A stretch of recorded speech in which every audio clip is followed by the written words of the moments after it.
Post.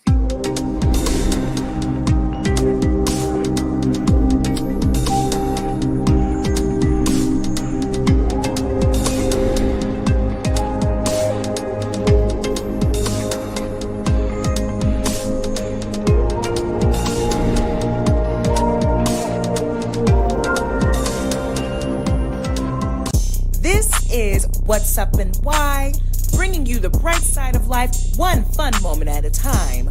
Brought to you by the New Thought Media Network. Please put your hands together for your hosts, Rev Casey Taylor and Miss B Lovely. Comfortable in my skin, cozy with who I am. Cozy. Cozy. I love how we were both on brand with the lyrics. Hey guys, thank you for joining us for another episode. As I said in the intro, I am Miss B Lovely. This is the wonderful Rev Casey Taylor. How you be today? Yes, I am. I be really good. I am feeling this energy of the year of the fire horse. I don't know if I talked about this as the season of the wood snake was coming to a close, but in December, the Centers for Spiritual Living theme was shedding your skin. And I was like, ooh, at the end of the year, the snake, we're talking about shedding our skin. And December, it was huge for me. We left the space where the United Life Center was in a totally different space. A bunch of people stepped down at once. Like there was a huge shedding for me in December. In January, I was kind of like feeling the pain of that. So just kind of like sitting in the feelings of my grief, and just like honoring my pain.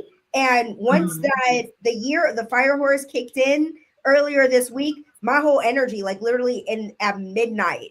And I don't usually even stay up till midnight. Starting in January, I've been on my spiritual practice game of going to bed early and waking up with the sunset and with the sunrise and meditating for 20 minutes, journaling. Like I've been on some like disciplined spiritual practice unlike I've ever done before. And then like when the fire horse kicked in that night, I was up, like up.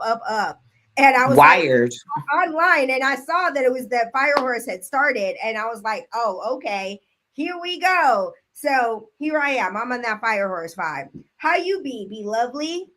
I feel burnt out, but I also feel like what is it? In that movie Toy Story, when Buzz and Woody was on the little the race car and they struck the little match and it had dynamite on it. I feel like I have that in my back now. And I'm gonna be like Buzz and Woody, like instead of exploding, wings are gonna come out and I'm gonna glide, gently and delicately to the next phase. But I definitely like resonate with what you were saying about how last year was the year of the snake. We were shedding a lot of things. I shed a lot of things, like shed people, habits, and stuff. And how they were saying like this year, the year of the fire horse. I didn't even know it was called the fire horse. I thought it was the year of the horse. But I love that it's fire horse because you're supposed to be stepping into like the best version of yourself. Like last year was shedding all the stuff that you didn't need. And then this year is like stepping into what your purpose is, on fire. So I'm feeling real amped up. I went to Philly for the weekend. I went to the African American Museum there where they have the Ruth E. Carter exhibit. She is a Oscar-winning costume designer. She designed the costumes for Black Panther, Coming to America 2, Selma, Sinners, Amistad, Malcolm X, Do the Right Thing. And it was really, really cool and interesting to like see the thought processes behind costuming and wardrobing. Like I didn't even realize she had notes about how she wanted different color palettes to meet different characters, like their mood boards and all that stuff. So just seeing the intricate details that go into costuming some of my favorite Black films, it was very, very, very fun, very interesting. Loved it. Shout out to Ruth E. Carter, who's up for an Oscar for Best Wardrobe for Sinners this year. So gonna give her some claps. That exhibit was amazing. If you're ever in Philly, visit the Philadelphia African American Museum. Beautiful exhibit. You will be amazed. I love that you are honoring Black History Month by attending museums, learning more, educating yourself. and giving reverence and respect to, I believe I read somewhere that she's been nominated for more Oscars than any black woman in Yes. Oscar history. So Yes. shout out to the Philly African American Museum for honoring her with this Mhm. exhibit and really teaching the upcoming generations about notable black figures alive today, giving her her flowers today while she's alive. Yes. Props to the to that museum. Um, as we were talking about the fire horse, I made this joke online about, and it was absolutely tasteless. Because Oklahoma is literally on fire right now, and it started a couple of days ago. And what's to me so wild about that is that the ash from the fires in Oklahoma is falling all over Chicago. Our cars in Oklahoma, I'm in Oklahoma City, like barely Can know. you back up a little bit for the people who don't know? Oklahoma is Yeah, on fire right oh, now? there are fires in a part of Oklahoma that is not where Oklahoma City is, which is why none of that ash has fallen on us. It's in a different part of the state. But it's fire season here, and I don't even, like that's the news that's been about this fire, because it's definitely kind of middle of nowhere Oklahoma. So as far as I'm aware, of 15,000 acres, that's what's going on. That's a And lot. this fire in Oklahoma is affecting Chicago in a way that it's not affecting the state, which I find really interesting. So my tasteless joke was about how my year of burning up the wood snake, the fire horse came in hot, burned up my wood snake, and that my family in Chicago is feeling the burn from my ashes. So next month, I'm about to go see our Chicago family. Be lovely. I'm gonna see you in North Carolina in June. We should get some new pictures. Maybe refresh our intro a little bit. But Yeah, because one of our cousins says we look like we're lesbian lovers in our pictures. that's just I because was like, me. I I thought look it like was a lesbian in all things. We took these pictures in our jammies where we were toasting with champagne. I didn't use any of those in our promos because they were saying that to us when the pictures were getting taken. Can I just say, like, I want to give like a shout out to the year 2025. 2025 was an amazing year. It was my first time going to Pride. Like, as an ally, I've always wanted to go to Pride. So I went to my first Pride last year, and I just feel like that was such an amazing time because Cece Peniston and Cynthia Erivo was there. You're from Chicago, so like how big like Cece Peniston is for like the house music scene and everything. So just like being there, being in all that energy and just like experiencing it. I'm really looking forward to going to Pride again this year and like so many great live concerts like Floetry is reuniting and going on tour this year. So I'm like, I'm going to go see that.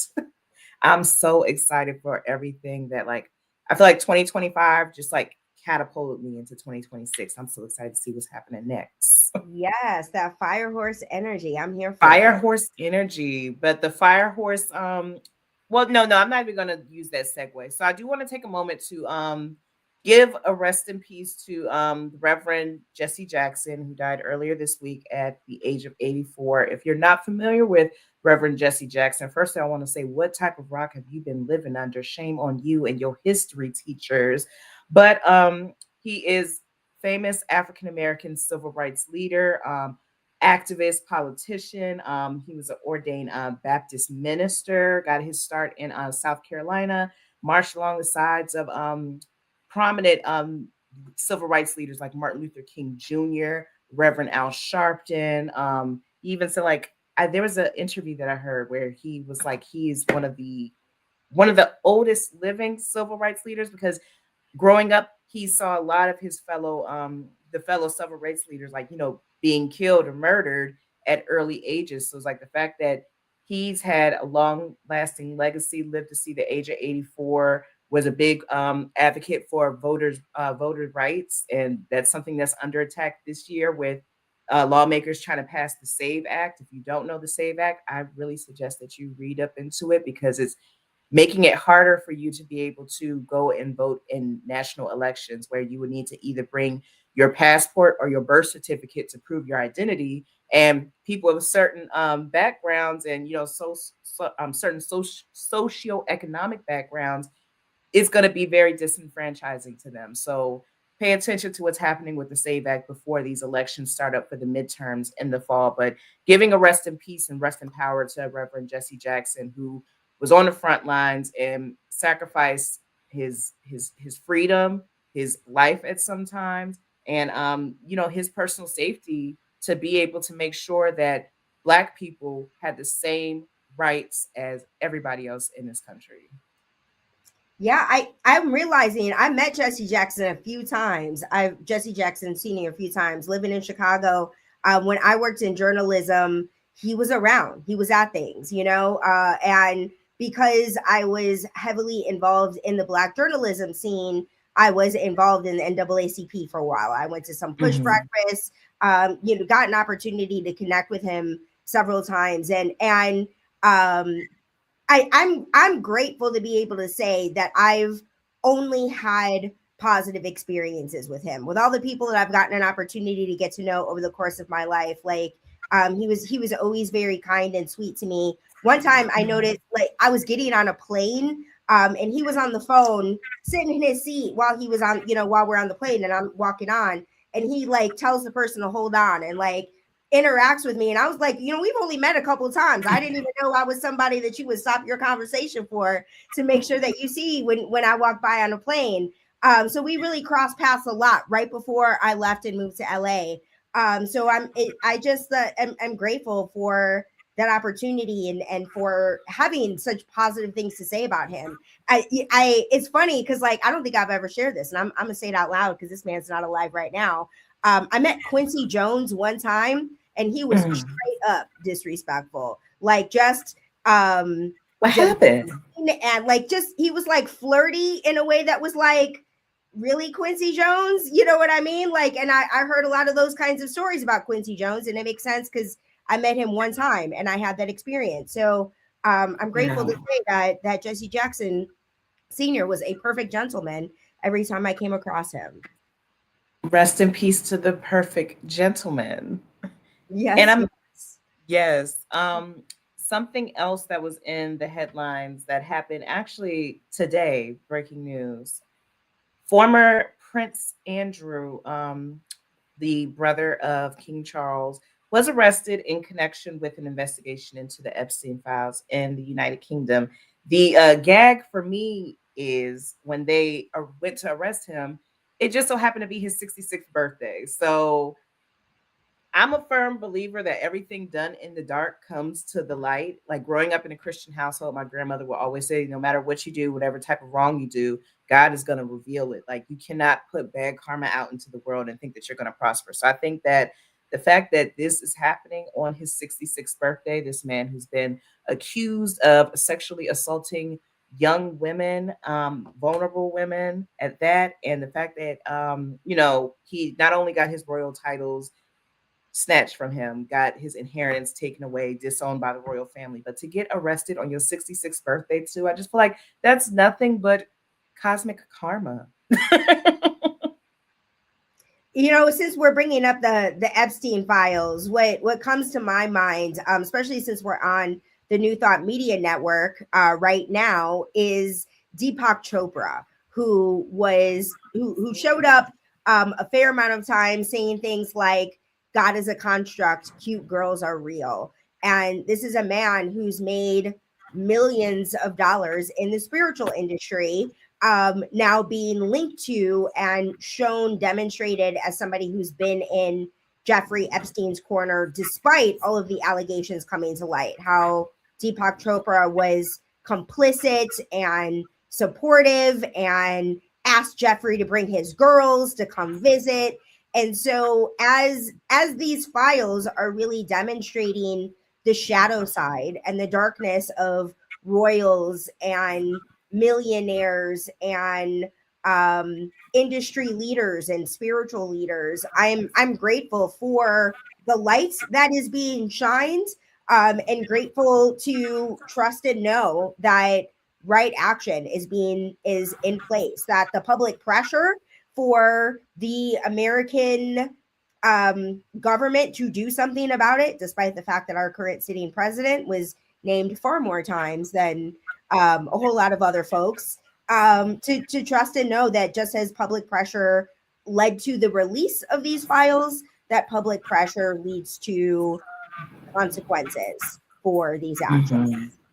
Mm-hmm. Mm-hmm. And I do think something that like growing up reading the Bible, seeing like how God talks about justice and everything, is that people may think that they're getting away with things for a while, and it may seem like you're getting away from it, but at the end of the day, everybody has to what's it called, atone for the actions that they've what they put out into this world. Like everything that you do, it comes back on you, whether it's good, whether it's bad. So I am definitely a firm believer that justice will be served either here on earth or in the afterlife. But we all have to reap basically what we sow. And I just love that we are living in an era where people are being held accountable for what they do, and people are calling stuff out. Like with the new America's Next Top Model documentary series that's on Netflix, where they're calling out, you know, the negative culture that they insinuated back in the early 2000s. Like they had Tyra, Miss J, like basically most of the people who was on the panel there at America's Next Top Model.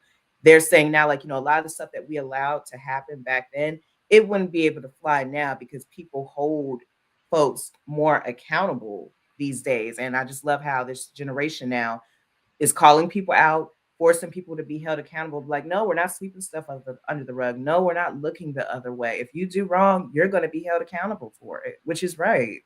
And what's up and why we lean to the brighter side of life. And I love that you are able to really spotlight, highlight, celebrate, and honor our growth as a country. I think we have Yeah. a tendency in these collective conversations to blame and shame and point fingers at one another. And I really respect and appreciate how you are able to celebrate our growth as a country, of recognizing that what was normal in the early 2000s, which wasn't that long ago, like we're talking 20 some odd years ago. Some of these seasons of America's Next Top Model was like 10-15 years ago. So that Mhm. we are noticing the fact that our country, our culture has shifted so dramatically in such a short period of time, and recognizing that, as we talked about, how the public pressure is why these Epstein files even saw the light of day, of how people are like,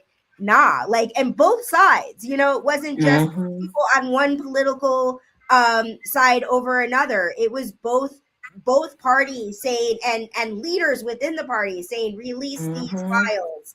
files. So props to public pressure and growth.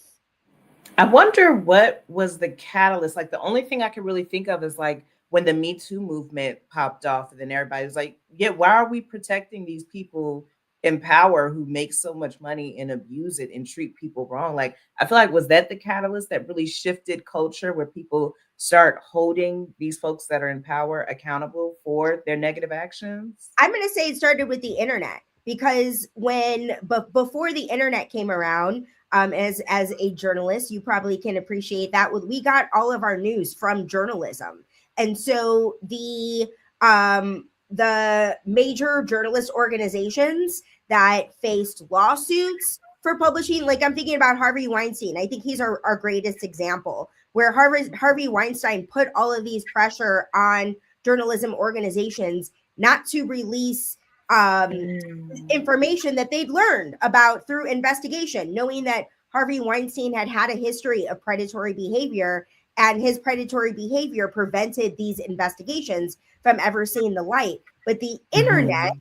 made it so that people can talk about things that you can, pressure a journalism organization all you want, but you can't stop a conversation that's True. taking place online. And so when the internet was invented, around the mid 90s, and really it had to grow. We had to get to a place where all of the information was accessible online, where Mhm. individuals like you and I can have a weekly talk show and talk about whatever we want. Harvey Weinstein can't come along and say we can't say this.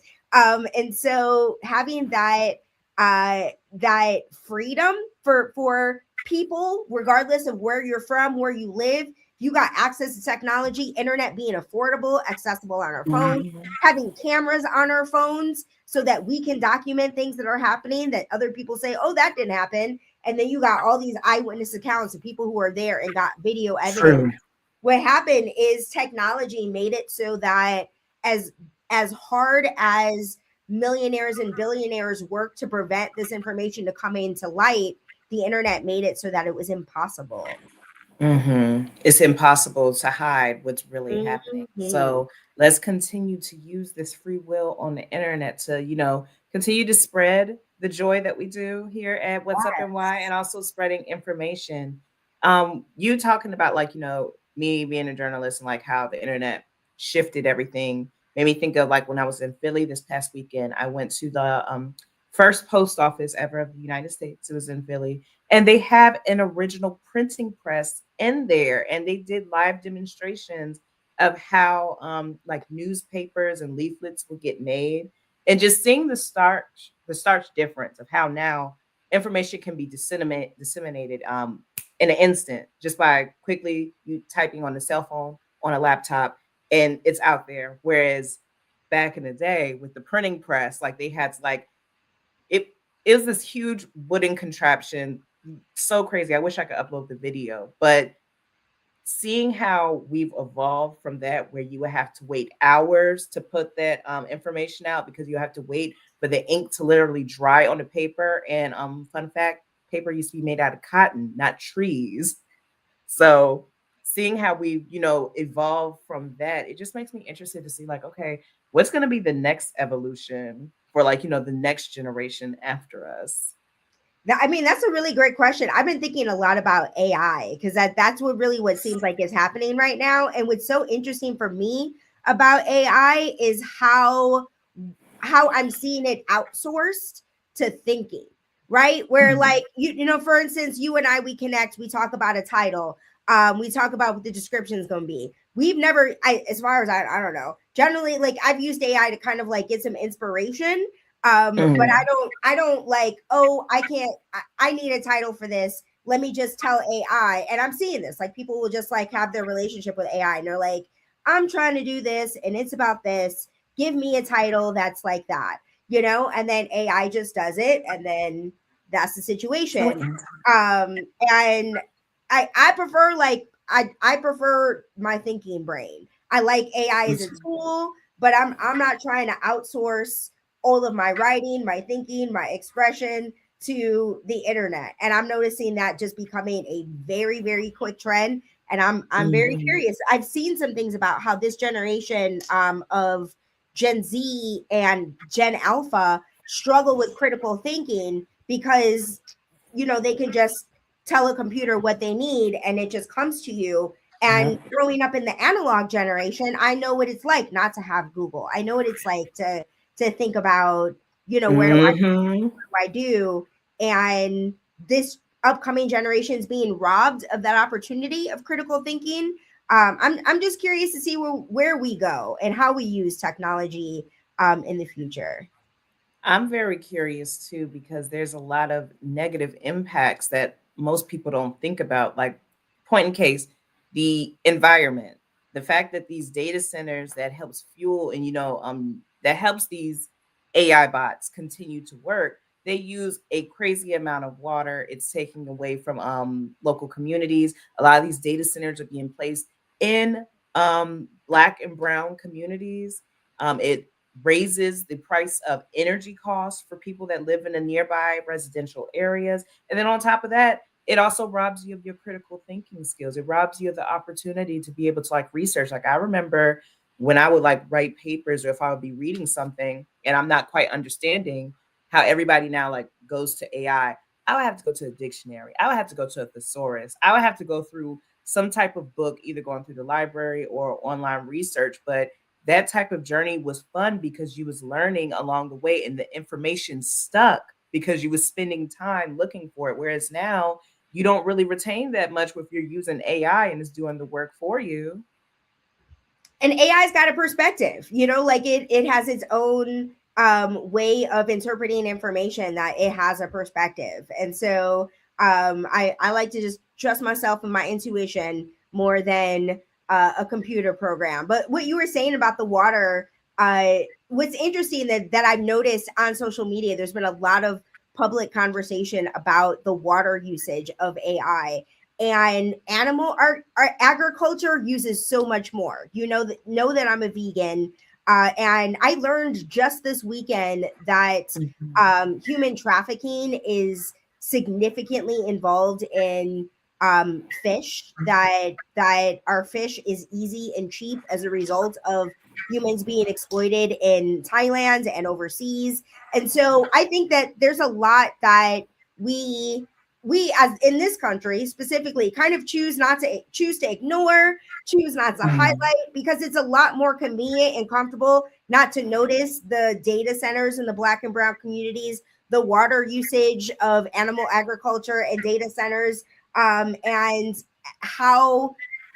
how much exploitation is involved in our easy comforts of American life, that part of the comfort involves ignoring it altogether. So Mhm. I have I have peace in doing what I can. Making the decision to be a vegan was a big choice, and my decision to stay vegan day to day, moment to moment, feels like my one little thing I can do. This is me Mhm. not participating in this piece of human exploitation. I'm sure there's a lot of things that I do. I know that the minerals in our phones are mined from Africa, and a lot of people lose their lives from the wars happening in the Democratic Republic of Congo. There's a great documentary on it called City of Joy on Netflix that I highly recommend. But do the best I can to Mhm. educate myself, Yep. and to do what I can, to keep my mental health in order and take what one step at a time. So I feel like that's my last minute nugget. Be lovely. I'd love to invite you. You always have a nice gem to end each episode, and make a decision whether you'd like me to pray out or whether you would like to pray out. I would like you to pray out. And just to piggyback, like as we end this episode today, I just would like to implore people to be curious about the world around you, be curious about the people around you, try to learn as much as possible. Every single day is another opportunity to learn something that you didn't know yesterday. Learning is fun, and try not to depend on AI. Please save the environment and save your brain. Save the environment, save your brain. And so, a perfect way to begin with saving the environment and saving your brain is to start with prayer. So, I invite us to just take a moment to get comfortable in the spaces that we are currently occupying, knowing and trusting that wherever we are in this present moment, is exactly where we are meant to be. Whatever our understanding of God, of spirits, of life, of source is, that is exactly the mentality that we are meant to have. And I am grateful to trust and know that the right message that has impacted each one of us has gotten through, that we are showing up as the change that we wish to see in the world. And I am grateful for the impact that we make as a result of this conscious commitment. And in gratitude, I invite us to affirm this prayer however we are most comfortable. I choose to close by saying, and so it is. Amen. Thank you for praying us out, Rev Casey Taylor. And thank you, everybody, for joining us for another week of What's Up and Why, bringing you the bright side of life, one fun moment at a time. You can catch up with us online at WUAW Show, on Instagram and YouTube. And you can catch us back here, same time, same place, next Thursday. Thank you for Yes, yes. joining us. Have the best week ever.